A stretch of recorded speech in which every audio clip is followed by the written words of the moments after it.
So I want to get back into these questions, but okay. Obviously, you have to have some sort of presence to be on like the TV show, right? But before that, what were you doing? You said you were really intrigued by tech and computers, cameras, all this stuff. So I would assume you had a previous career in media.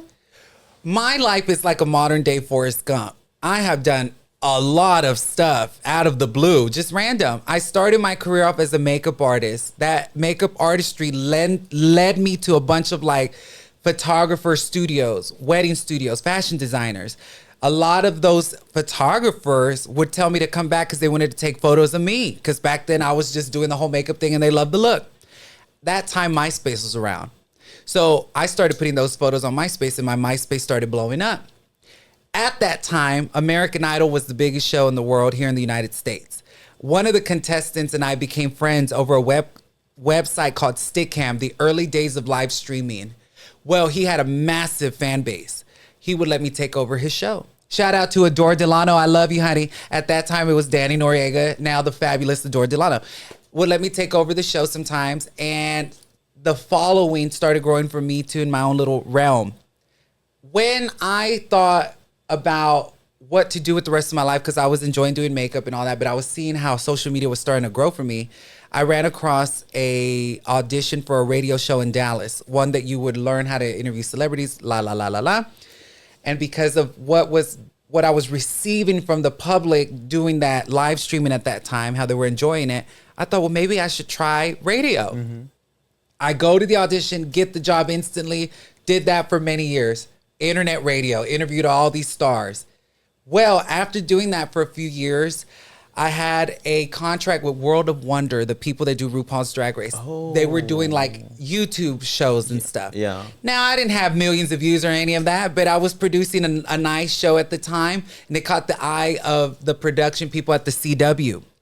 So they reached out to me and they're like, would you be interested in doing TV? And I said, sure, why not? I went. It was supposed to be a one-time spot, just talking about celebrities, one-time gig, live TV too. Mm-hmm. And I went and did it and they loved it. And when I was driving home, they called me and they're like, would you be interested in doing this for the rest of the year? I said, yes. So next thing you know, I'm up there with my segment, me and Hillary Kennedy reporting pop culture for a whole year. And sometimes when the anchors were not there, I was on the main desk on live television. No. So I was soaking this all up. After that year ended, the CW decided to move along and create something new. So everybody went their separate ways. I get a call from my good friend Alyssa Edwards, who's a very world-famous drag queen from RuPaul's Drag Race, telling me she landed her own reality show. And since I had known Alyssa since I was 18, she's like, I want you to be on my reality show. I said, let's do it, girl. So I went in, I was on Dancing Queen. And it was because of Dancing Queen that Alyssa calls me after the success of that show. And she said, they're going to call you in 20 minutes. I said, who is they? She said, there is a show called The Circle Looking for People. And I think you'd be incredible because you know social media. And the rest is history. Is that a good enough answer for you?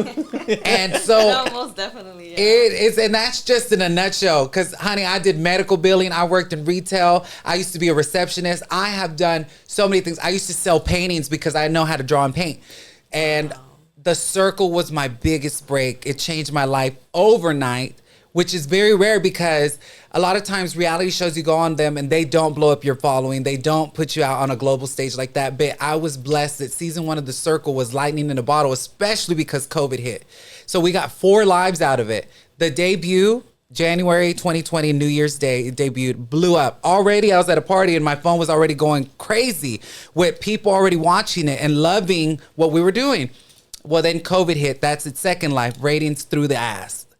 Then, because it didn't air in the UK yet, but the show comes from the UK, finally, near the end of 2020, we got wind that it's going to air in the UK, the American version. So the people in Britain were so excited to see the Americans play The Circle for the first time because it was a hit over there. So that's its third life. The ratings were through the roof, top 10. And then when season 2 came out of The Circle with the whole new cast, everybody went back to watch season 1. 4 lives out of 1 season. It was a miracle. A couple key things I take away from that nutshell story is the fact that you didn't give up what you were doing. You were persistent.